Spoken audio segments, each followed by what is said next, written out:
رسول اللہ صلی اللہ علیہ وسلم نے فرمایا جمعہ کے دن اور جمعے کی رات کو کثرت سے مجھ پر درود پڑا کرو، بس جو آدمی مجھ پر ایک دفعہ درود بھیجے گا اللہ اس پر 10 رحمتیں نازل کرے گا. اللہم صلی علی محمد. رسول اللہ صلی اللہ علیہ وسلم نے فرمایا تمہارے افضل دنوں میں سے جمعے کا دن ہے. اسی دن آدم علیہ السلام پیدا کیے گئے، اسی دن ان کی روح قبض کی گئی، اسی دن سور پھونکا جائے گا اور اس دن سب لوگ بے ہوش ہوں گے. اس لیے اس دن مجھ پر کثرت سے درود بھیجا کرو کیونکہ تمہارا درود مجھ پر پیش کیا جاتا ہے. کہتے ہیں لوگوں نے پوچھا یا رسول اللہ ہمارا درود آپ پر کس طرح پیش کیا جائے گا جبکہ آپ کا جسم بوسیدہ ہو چکا ہوگا؟ تو آپ نے فرمایا بے شک اللہ عز و جل نے انبیاء کے جسموں کو زمین پر حرام کر دیا ہے، یعنی فرشتوں کے ذریعے آپ تک درود پہنچایا جاتا ہے. انبیاء کے جسموں کو مٹی نہیں کھاتی، صحیح سلامت ہوتے ہیں ان کے جسم. سورۃ الکہف پڑھنا، نبی صلی اللہ علیہ وسلم نے فرمایا جو شخص جمعہ کے دن سورۃ الکہف پڑھتا ہے تو اس کے لیے دوسرے جمعے تک نور روشن رہتا ہے. غسل کرنا، ہر بالغ پر جمعہ کے لیے جانا ضروری ہے اور ہر وہ شخص جس پر جمعہ کے لیے جانا ضروری ہے اس پر غسل ہے، یعنی اس کو لازمی غسل کرنا چاہیے، اللہ یہ کہ کوئی مجبوری ہو. تو آپ اپنا اسکیڈول اس طرح بنائیں نا کہ جیسے اگر آپ ہر روز نہاتے پھر تو کوئی مسئلہ نہیں، لیکن اگر آپ ایک دن چھوڑ کے ایک دن نہاتے ہیں تو آپ پھر اس طرح اسکیڈول کریں کہ جیسے آپ منڈے کو نہائے، پھر وینسڈے کو نہائے، پھر جمعے کو نہائے، پھر آپ سیٹرڈے سنڈے اگر نہیں بھی نہاتے پھر منڈے. تو اس طرح آپ جمعے کو مس نہیں کریں گے. یہ نہیں کہ جمعرات کو نہا کے جمعہ کو چھوڑ دیا یا جمعہ چھوڑ کے ہفتے کو نہائے، ایسا نہیں کرنا چاہیے. علماء نے غسل کے حکم کے بارے میں اختلاف کیا. بعض تو کہتے ہیں یہ واجب ہے، یعنی فرض کے درجے میں ہے، اور جمہور علماء یہ کہتے ہیں کہ مستحب ہے، پسندیدہ ہے، افضل عمل ہے. حدیث میں آتا ہے جس نے جمعے کے دن وضو کیا اس نے اچھا کیا اور جس نے غسل کیا تو یہ افضل ہے. صفائی میں مبالغہ ہوتی ہے نا، ویکلی صفائی آپ کو کرنی ہوتی ہے، یعنی جیسے ناخن وغیرہ کاٹتے ہیں یا پھر اپنے زائد بال وغیرہ اتارتے ہیں، تو یہ سب چیزیں اگر جمعے کے دن ہو تو زیادہ بہتر ہے. نبی صلی اللہ علیہ وسلم نے فرمایا جو شخص جمعے کے دن اچھی طرح غسل کرے، اچھی طرح سنوار کر وضو کرے، اپنے بہترین لباس میں سے پہنے، یعنی جمعے کے دن باقی دنوں کی نسبت اچھا لباس پہنے، اللہ نے اس کی قسمت میں گھر والوں کی جو خوشبو لکھی ہو وہ لگا لے، یعنی گھر میں جو بھی خوشبو ہے. پھر جمعہ پڑھنے آئے تو لغو کام نہ کرے، 2 آدمیوں کے درمیان جدائی نہ کرے، یعنی 2 لوگ بیٹھے ان کے بیچ میں گھس کے بیٹھ جائے. اس جمعے اور دوسرے جمعے کے درمیان کے پورے ہفتے کے گناہ معاف کر دیے جاتے ہیں. پھر مسواک کرنا، جمعے کی سنتیں بتاتے ہوئے آپ نے فرمایا اور تم پر مسواک کرنا لازم ہے. اچھا لباس پہننا، نبی صلی اللہ علیہ وسلم نے فرمایا اگر ممکن ہو تو جمعہ کے لیے اپنے کام کاج کے کپڑوں کے علاوہ 2 کپڑے اور بنا رکھنے میں کیا حرج ہے. اسپیشل ڈریس رکھے جو جمعے کو ہی پہن لے. خوشبو لگانا، یعنی خوشبو لگائے، حدیث میں آتا ہے چاہے وہ عورت کی خوشبو سے ہو، یعنی آپ کی اپنی نہیں، بیوی کی خوشبو پڑی ہو وہی لگا لو لیکن لگاؤ. تیل لگانا، جو شخص جمعہ کے دن غسل کرے اور جس قدر ممکن ہو پاکیزگی حاصل کرے اور اپنے تیل میں سے تیل لگائے یا اپنے گھر کی خوشبو میں سے خوشبو لگائے، پھر نکلے کہ 2 آدمیوں کے درمیان تفریق نہ کرے، جتنی مقدرہ نماز پڑھ لے اور جب امام بات کرے تو خاموش رہے. اس جمعے سے لے کر دوسرے جمعے تک اس کے گناہ بخش دیے جاتے ہیں. جمعہ کا وقت، سورج ڈھلتے ہی جمعہ پڑھنا، سورج ڈھلتے ہی جمعہ پڑھنا، اول وقت جمعہ پڑھنا، بہت لیٹ نہیں کرنا چاہیے. ایاس بن سلمہ بن اکوع اپنے والد سے روایت کرتے ہیں، انہوں نے کہا کہ ہم رسول اللہ صلی اللہ علیہ وسلم کے ساتھ جمعے کی نماز پڑھ کر واپس لوٹتے تھے تو دیواروں کا سایہ اتنا نہیں ہوتا تھا کہ ان سے اپنے آپ کو سایہ مہیا کیا جا سکے، یعنی ابھی سورج بہت تھوڑا ڈھلا ہوتا تھا. ہاں گرمی کی شدت میں تاخیر کی اجازت ہے. مسجد میں داخلہ، مسجد کی طرف جلدی نکلنا، تحیت المسجد ادا کرنا. عمر بن دینار کہتے ہیں انہوں نے جابر رضی اللہ عنہ کو کہتے ہوئے سنا کہ ایک شخص جمعہ کے دن مسجد میں داخل ہوا اس حال میں کہ نبی صلی اللہ علیہ وسلم خطبہ دے رہے تھے. تو آپ نے فرمایا کیا تم نے نماز پڑھی؟ اس نے کہا نہیں. تو آپ نے فرمایا کھڑے ہو 2 رکعتیں پڑھو. اب یہ بڑا اہم مسئلہ ہے، مسجد میں داخل ہو چاہے خطبہ ہو رہا ہو 2 رکعت پڑھے بغیر نہ بیٹھو، ٹھیک ہے. اور یہ کیا ہے؟ دراصل تحیت المسجد، یہ جمعے کی سنتیں نہیں ہیں، یہ کیا ہے؟ تحیت المسجد ہے. اور مختصر پڑھی جائیں، یعنی امام جب خطبہ دے رہا ہو تو چاہیے کہ 2 رکعتیں پڑھے اور دونوں میں اختصار کرے. نماز سے قبل ہلکا بنانے کی ممانعت، مثلا آپ جلدی چلے گئے تو یہ نہیں کہ ایک گروپ بنا کے آپس میں گپ شپ شروع کر دیں، نہیں، سیدھے ہی لائنوں میں بیٹھیے. انتظار کا وقت کیسے گزاریں گے؟ نفل پڑھ کے بیٹھ گئے، ذکر اذکار کریں، قبلے کی طرف رخ کر کے لائنوں میں بیٹھیں، حلقہ نہیں بنائیں، بیٹھ کے خرید و فروخت نہیں کریں، تاخیر سے آنے پہ گردنیں پھلانگ کے نہ آگے جائیں. رسول اللہ صلی اللہ علیہ وسلم نے فرمایا ٹیک لگا کے مت کھاؤ، یہ عام ایک ادب بتایا، یعنی اس طرح ٹیک لگا کے نہیں کھاؤ، کھانے کے وقت سیدھے ہو جاؤ. چھنے ہوئے آٹے کی روٹی نہ کھاؤ، میدا. مسجد میں کوئی جگہ مقرر نہ کرو کہ یہ میری جگہ ہے، آپ کیوں آج یہاں کھڑی ہو گئی، کہ تم اسی میں ہی نماز پڑھو. کچھ لوگ ہوتے ہیں نا آ کے مخصوص جگہ ہی پڑھتے ہیں، اگر کوئی اور وہاں ہو جائے ڈسٹرب ہو جاتے ہیں. اور جمعہ کے دن لوگوں کی گردنیں نہ پھلانگو، ورنہ اللہ تمہیں قیامت کے دن لوگوں کے لیے پل بنا دے گا. کیونکہ بہت اذیت کی بات ہے نا، بیٹھے ہیں لوگ باقاعدہ بعض اوقات کندھوں پہ ہاتھ رکھ کے اس کو تنگ کر اس کو تنگ کر. تو یہ نہیں کرنا چاہیے. اگر آپ کو اٹھنا بھی پڑ گیا بیچ میں تو واپسی پہ پیچھے کھڑے ہو جائیے، اگلی لائن مل جائے گی.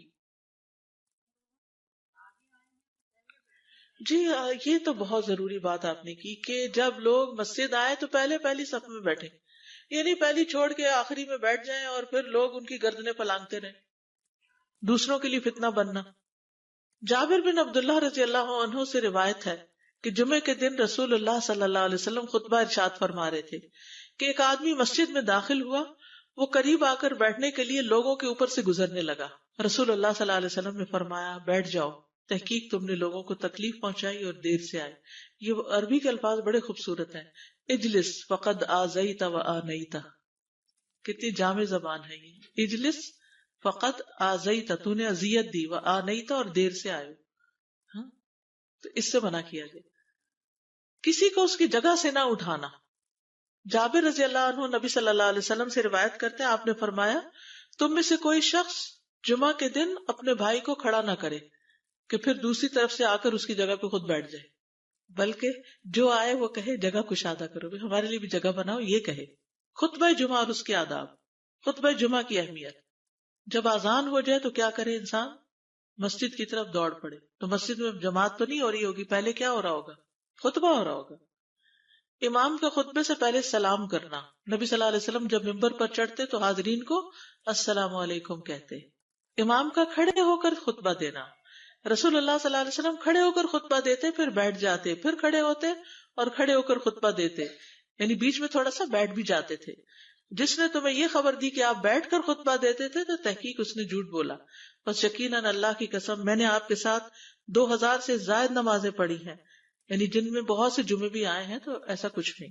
امام کا 2 خطبے دینا، یعنی کھڑے تھے پہلے، پھر ذرا بیٹھ گئے، پھر دوسری دفعہ اٹھے تو یہ 2 خطبے ہو گئے. مختصر خطبہ دینا. آپ کے خطبات چند کلمات ہوا کرتے تھے، بہت لمبی تقریریں نہیں. آپ کا خطبہ درمیانہ ہوتا تھا.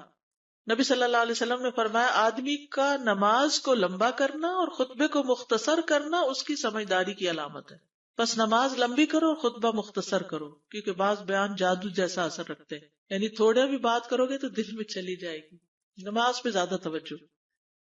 نبی صلی اللہ علیہ وسلم کا خطبے میں سورۃ قاف پڑھنا. حارثہ بن نعمان کی بیٹی سے روایت ہے، کہتی ہے کہ میں نے سورۃ قاف رسول اللہ صلی اللہ علیہ وسلم سے سن کر حفظ کر لی. آپ ہر جمعے کو خطبے میں پڑھا کرتے تھے. سامعین کا امام کی طرف رخ کرنا، یعنی جمعے کے دن یہ نہیں کہ آپ کرسی لگا کے کسی اور طرف منہ کر کے بیٹھ جائیں اور جب جماعت ہو تو پھر صف میں کھڑے. نہیں، آپ صف میں بیٹھے ہو، کس طرف منہ ہو؟ قبلہ رخ ہو.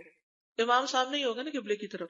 ایک صحابی کہتے کہ جب آپ ممبر پہ چڑھتے تو ہم اپنے چہروں کے ساتھ آپ کی طرف متوجہ ہوتے، ادھر ادھر نہیں دیکھتے تھے خطبے کے دوران. امام کے قریب بیٹھنا. اللہ کے نبی صلی اللہ علیہ وسلم نے فرمایا ذکر میں حاضر ہوا کرو، یعنی خطبہ میں، اور امام کے قریب بیٹھا کرو. بے شک آدمی دور ہوتا رہتا ہے حتیٰ کہ وہ جنت میں بھی پیچھے ہی ہوگا، اگرچہ وہ اس میں داخل بھی ہو جائے. تاخیر کی اتنی مذمت ہے. خاموشی سے خطبہ سننا، یعنی بات نہیں کرنی چاہیے، کوئی اہم بات بھی نہیں پوچھنی چاہیے. ابن مسعود سے روایت ہے کہ انہوں نے ابی ابن کعب سے قرآن کی کسی آیت کے بارے میں سوال کیا جبکہ اللہ کے نبی خطبہ دے رہے تھے، تو انہوں نے اعراض کیا اور کوئی جواب نہ دیا. پھر جب آپ نے نماز پڑھائی تو ابی کہنے لگے تمہارا جمعہ ہی نہیں ہوا.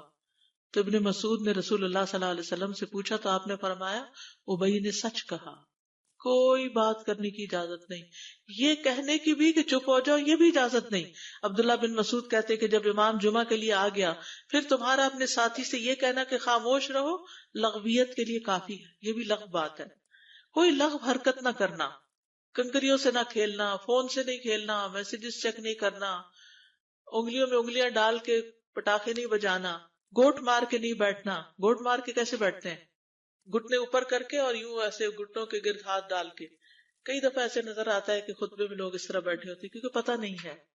یعنی آپ چوکڑی مار سکتے ہیں. آپ سب سے افضل پوزیشن تو یہ ہے کہ جیسے نماز کے اتحیات میں ہم بیٹھتے ہیں، لیکن کچھ لوگ اس طرح بیٹھ نہیں سکتے، چلے کرسی میں بیٹھ جائیں. اگر کرسی نہیں ہے، نیچے بیٹھے ہیں تو چوکڑی مار کے بیٹھ جائیں، مگر ٹانگیں اس طرح پیٹ کے ساتھ لگا کے گھٹنوں پہ ہاتھ کو بل دے کے اس طرح نہیں بیٹھے. اگر مجبوری ہے تو وہ اور بات ہے، لیکن یہ کہ بلا وجہ نہیں کرنا چاہیے کیونکہ ادب کے خلاف ہے. اونگ آنے پر جگہ بدلنا. نبی صلی اللہ علیہ وسلم نے فرمایا اگر جمعہ کے دن کسی کو مسجد میں اونگ آنے لگے تو اپنی اس جگہ کو دوسری جگہ سے بدل لے. کہ بعض اوقات ایسا ہوتا ہے نا، خطبے کے وقت بڑی سکینت ہوتی ہے اور آخری خطبہ تو آپ نیند میں ہی سنتے ہیں. نماز جمعہ کی رکعت 2 رکعت ہے فرض بس. جمعہ کی نماز 2 رکعتیں ہیں اور ان دونوں میں قرات ہوتی ہے. نبی صلی اللہ علیہ وسلم جمعے میں سبح اسم ربک الاعلی اور حل اتاک حدیث الغاشیہ پڑھتے. کبھی جمعہ اور عید کٹھے ہو جاتے تب بھی دونوں نمازوں میں یہی صورت پڑھتے تھے. ٹھیک ہے. اسی طرح صبح کی نماز میں جمعے کے دن الف لام میم التنزیل اور حل اتی علی الانسان کی قرات کرتے اور نماز جمعہ میں سورۃ الجمعہ اور منافقین کی تلاوت کرتے. یعنی یہ بھی ملتا ہے. فرض کے بعد 2 رکعت پڑھنا. عبداللہ بن عمر سے روایت ہے انہوں نے رسول اللہ صلی اللہ علیہ وسلم کی نفل نماز کو بیان کیا اور کہا کہ آپ جمعے کے بعد کوئی نفل نماز نہیں پڑھتے تھے حتیٰ کہ واپس تشریف لے جاتے پھر اپنے گھر میں 2 رکعت پڑھتے تھے.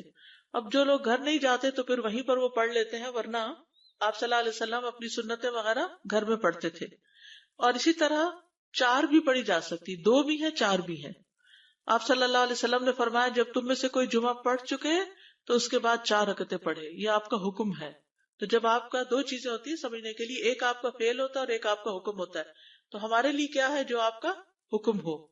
جمعے کے بعد کوئی اور نماز پڑھنے سے پہلے گفتگو کرنا، یعنی سنت پڑھنے سے پہلے گفتگو کرنا. اسما بن مالک سے مرفوعاً روایت ہے کہ جب تم میں سے کوئی آدمی جمعہ کی نماز پڑھے تو اس کے بعد اس وقت تک کوئی نماز ادا نہ کرے جب تک کسی سے کلام نہ کرے یا اس جگہ سے نکل نہ جائے. پہلے منع تھا، اب کوئی نہ کوئی بات کر لینی چاہیے. نہیں سمجھ آئی؟ یعنی جمعہ پڑھ لیا آپ نے اور پھر کسی سے آپ سلام دعا کر لیں، اس کے بعد سنت پڑھیں یا نفل جو بھی. ٹھیک ہے. اور گھر جانا ہے تو گھر جا کے پڑھیں، اور اگر گھر نہیں جانا، کام پہ جانا ہے تو ادھر ہی پڑھ کے چلے جائیں. کتنا پیارا ہے ہمارا دین کہ اتنا لمبا بھی چپ کا روزہ نہیں رکھوایا. بالکل. عاصم سے روایت ہے، وہ ابو قلابہ سے نقل کرتے ہیں، میں نے ان کے ساتھ جمعہ کی نماز پڑھی. جب میں نے اپنی نماز پوری کر لی انہوں نے میرے ہاتھ کو پکڑا اور میری جگہ پر کھڑے ہوئے اور مجھے اپنی جگہ پہ کھڑا کیا. وہ جو ہم چینج کرتے ہیں نا جگہ، وہ اس کی بات ہو رہی ہے. یعنی جمعے کے بعد کوئی اور نماز پڑھنے سے پہلے بات بھی کر لینا، جگہ بھی تبدیل کرنا. لیکن اگر کچھ لوگ پہلے سے ہی آپ کی سنتیں شروع کر چکے اور کوئی چینج کرنے والا نہیں تو پھر پڑھ لیجئے. یعنی یہ مستحب اعمال ہے، ان میں ایسا نہیں کہ کوئی گناہ لازم ہو جائے گا، لیکن افضل یہ ہے، افضل سے اجر زیادہ ہو جاتا ہے. جمعہ کے دیگر احکام. 1 رکعت پانے پر بھی جمعہ ادا ہو جاتا ہے. یعنی اگر کسی کو رش مل گیا، پارکنگ نہیں ملی اور 1 رکعت میں بھی پہنچ گیا تو جمعہ ہو گیا. امام سے دعا کا کہنا. انس کہتے ہیں کہ ایک سال نبی صلی اللہ علیہ وسلم کے عہد میں لوگ قحط میں مبتلا ہوئے. جمعہ کے دن میں نبی صلی اللہ علیہ وسلم کے خطبہ پڑھنے کے دوران میں ایک اعرابی کھڑا ہو گیا. کہا یا رسول اللہ، مال تباہ ہو گئے، بچے بھوکے مرنے لگے، اس لیے آپ اللہ سے ہمارے حق میں دعا کیجیے. آپ نے اپنے دونوں ہاتھ اٹھائے. اس وقت آسمان پر بادل کا ایک ٹکڑا بھی نہیں تھا. قسم ہے اس ذات کی جس کے ہاتھ میں میری جان، آپ نے ہاتھ اٹھائے بھی نہیں تھے کہ پہاڑوں کی طرح بادل کے بڑے بڑے ٹکڑے امڑ آئے. یہ معجزہ ہے آپ کا، آپ کی دعا قبول ہو گئی. پھر آپ ممبر سے ابھی اترے نہیں تھے کہ میں نے آپ کی داڑھی پر بارش کے قطروں کو ٹپکتے ہوئے دیکھا. اس دن خوب بارش ہوئی. پھر دوسرے دن، تیسرے، چوتھے، حتیٰ کہ دوسرے جمعے تک سلسلہ جاری رہا. دوسرے جمعے وہی عربی یا کوئی اور کھڑا ہو گیا اور کہا یا رسول اللہ، چھتیں گر گئی، مال ڈوب گیا، اس لیے آپ ہمارے لیے اللہ سے دعا کیجیے. چنانچہ آپ نے اپنے دونوں ہاتھ اٹھائے اور فرمایا اے میرے اللہ، ہمارے ارد گرد برسا، ہم پر نہ برسا. اور بدلی کے جس طرف اشارہ کرتے وہ بدلی ہٹتی جاتی اور مدینہ ایک حوض کی طرح ہو گیا. وادی کنات 1 مہینے تک بہتا رہا. جو شخص بھی کسی علاقے سے آتا تو اس پر بارش کا حال بیان کرتا، جیسے ہوتا ہے نا کوئی فلڈ آ جائے، کچھ ہریکین، تو پھر ہر کوئی موضوع گفتگو ہو جاتا ہے. جمعہ کے بعد قیلولہ کرنا. انس کہتے ہیں کہ ہم لوگ جمعہ کے دن سویرے نکلتے اور جمعہ کی نماز کے بعد قیلولہ کرتے تھے، جمعہ کے بعد کھانا کھانا. سہل کہتے ہیں کہ ہم نہ تو قیلولہ کرتے نہ دوپہر کا کھانا کھاتے مگر جمعے کے بعد. لنچ کب ہے؟ جمعے کے بعد. جمعے کو قیام و سیام کے لیے خاص کرنے کی ممانعت ہے، یعنی اس دن کی رات کو شب جمعہ منانا کہ اس رات پوری عبادت کریں گے، یہ سنت سے ثابت نہیں. ٹھیک ہے. اور دن کو روزے کے لیے خاص کرنا یہ بھی سنت سے ثابت نہیں، الا یہ کہ کوئی معمول کا روزہ رکھتا ہے، ایام 20 کا روزہ ہے تو وہ اور بات ہے. ابو ہریرہ سے روایت ہے کہ میں نے رسول اللہ صلی اللہ علیہ وسلم کو فرماتے ہوئے سنا، تم میں سے کوئی شخص جمعہ کے دن روزہ نہ رکھے مگر یہ کہ اس کے ایک دن پہلے یا اس کے بعد کا دن ملا کر روزہ رکھے. جمعہ کے دن خرید و فروخت کی ممانعت ہے. جمعہ کے دن جب نماز کے لیے پکارا جائے تو اس وقت اللہ نے خرید و فروخت سے منع کیا ہے. وَذَرُوا الْبَيْعَ، اس دن کاروبار حرام ہے. اور یہ جمعے کی دوسری اذان کے ساتھ تعلق رکھتا ہے، یعنی صبح صبح کام کر سکتے ہیں لیکن اذان ہوتے ہی چھوڑ دیں، اور جب پھر جمعہ سے فارغ ہو جائے تو دوبارہ دکان پہ جا کے بیٹھ جائیں. جابر بن عبداللہ کہتے ہیں کہ نبی صلی اللہ علیہ وسلم جمعہ کے دن خطبہ ارشاد فرما رہے تھے کہ مدینہ میں ایک تجارتی قافلہ آیا. رسول اللہ صلی اللہ علیہ وسلم کے صحابہ اس کی طرف لپک پڑے اور آپ کے پاس مسجد میں صرف 12 آدمی بچے. تو رسول اللہ صلی اللہ علیہ وسلم نے یہ صورت دیکھ کر فرمایا، اس ذات کی قسم جس کے ہاتھ میں میری جان ہے، اگر تم سارے کے سارے چلے جاتے اور کوئی بھی باقی نہ بچتا تو اس وادی میں آگ بہ پڑتی. یعنی اتنا بڑا جرم ہے یہ. پھر یہ آیت نازل ہوئی، وَإِذَا رَأَوْا تِجَارَةً أَوْ لَهْوًا انفضوا إِلَيْهَا وَتَرَكُوكَ قَائِمًا، جب وہ کوئی سودا بکتا دیکھیں یا کوئی تماشا نظر آ جائے تو اس کی طرف دوڑ جاتے اور آپ کو کھڑا ہی چھوڑ دیتے ہیں. راوی کہتے ہیں جو 12 آدمی رسول اللہ صلی اللہ علیہ وسلم کے ساتھ رہے ان میں ابو بکر اور عمر رضی اللہ عنہ بھی شامل تھے. جمعے کے دن قبولیت کی گھڑی ہوتی ہے، اس وقت اللہ سے بھلائی مانگنی چاہیے. رسول اللہ صلی اللہ علیہ وسلم نے فرمایا، جمعے کے دن میں ایک گھڑی ایسی ہے کہ کوئی مسلمان اللہ سے کسی خیر کا سوال کرتے ہوئے اس کی موافقت نہیں کرتا مگر اللہ اسے وہی خیر عطا کر دیتا ہے. فرمایا یہ ایک چھوٹی سی گھڑی تھوڑی دیر کے لیے ہوتی ہے اور یہ ہر جمعے کو ہوتی ہے. ٹھیک ہے. اور خصوصاً نماز میں بھی اگر کوئی دعا کر رہا ہوتا ہے نا انسان تو وہ بھی قبول ہو جاتی ہے. نماز میں دعا کہاں ہوتی ہے؟ شروع میں ہوتی ہے، رکوع میں ہوتی ہے، سجدے میں ہوتی ہے.